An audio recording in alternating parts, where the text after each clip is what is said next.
First, I want to thank the cooks, the servers, and the folks that built this building, the hands of labor. Can we have a hand for them?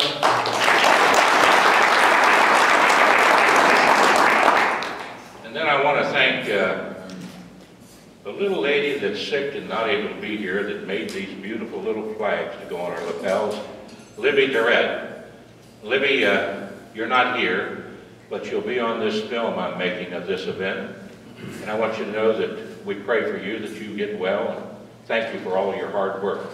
God bless you. I'm reminded that years ago, that a little boy with Jimmy, Johnny, and Eddie Smallwood. Eddie Smallwood went off to be superintendent of education down in Florida. Jimmy went off to work with General Motors and retired from there. And I went off to become superintendent of education for the Commonwealth of Kentucky. But as little boys, we were at the Little Kenton Baptist Church down in Kenton Station, Kentucky. One-room church. Our Sunday school classes were separated by curtains. I never will forget, you know, being Baptist won't stop you from sinning, but it'll stop you from enjoying it. I came into the back of the church, Jimmy, Johnny, and Eddie. We were sitting there, and this old Baptist minister was pouring on the coals. Of course, you get a little nervous when you're a little boy, you know, and particularly when the minister would look at you rather hard and wink at you, and you think, oh my goodness gracious. And he kept repeating over and over the verse, "Where's God?" Didn't think much of it at first, then he said again, "Where's God?" I looked over at Jimmy and Eddie. They looked back at me, and I said, "Let's get out of here! God's missing and they're going to blame us!" Well, that little Baptist church, and I want to name the fellows. Vernon Likens, Walter Roden, Jim Grizzell. They were the men that drove an old rickety bus from Kenton Station before we had these beautiful expressways down to Louisville when they opened up the new stadium. And there was a tall, lanky guy there by the name of George Beverly Shea. Another guy leading the choir by the name of Cliff Barrows. And a handsome, suave, debonair minister by the name of Billy Graham, preaching that day. And I never will forget when I heard that song. I'd rather have Jesus than silver or gold. I'd rather be his than have riches untold.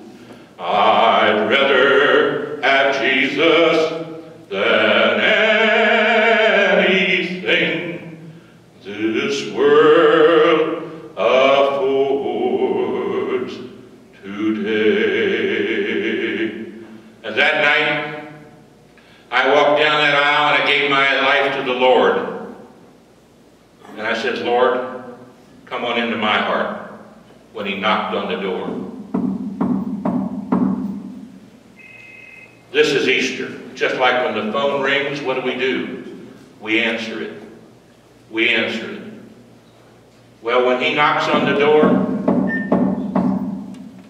answer it and let him in. The greatest gift that he ever gives us is the fact that we celebrate tomorrow, Easter. His gift to us. All the burdens of the world, all the sins of the world, cast upon the shoulders of his only begotten Son. Down here in front of the little middle school, elementary school, where my Aunt Ruth Eckler, the Tanya Eckler Funeral Home, my mom's sister, where she taught school for 40 years, you'll find a little tree that my brothers and sisters, the 5 of us, came down here and planted in her honor. And on that tree, there's a plaque below it that says John 3:16. Because when I was superintendent of public instruction in the Commonwealth of Kentucky, there was no school that I walked into that I didn't say a prayer for the children of Kentucky. We should never have removed prayer from our schools. We should never have removed the right to read scriptures from the Bible from our schools. Amen. Today, in just this brief time that I'm speaking to you, every 30 seconds, we'll abort a child. When they talk about civil discourse, we need to have civil discourse. We need to have where both Democrats and Republicans can discuss the issues without fighting, without being uncivil, remembering the right to disagree, but not be disagreeable. But never forget what your responsibility is to God. He gave His Son so that we might live forever and have eternal salvation. Because tomorrow, everybody from all faiths can say, He lives! He lives! Thank God He lives again!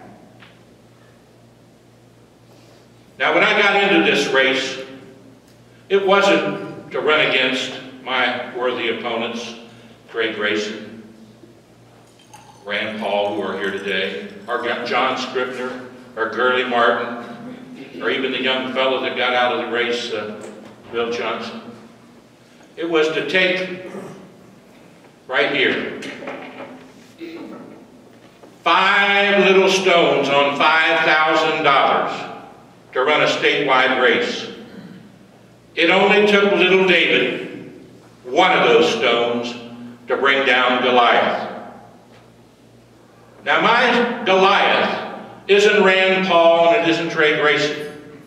Because you see, if they're elected, I'm praying for them that they take down the same giants that I'm going to fight, whether they are or not. It's the giants of sin, greed, money, debt, and trying to get something for nothing out of life. There is no free lunch.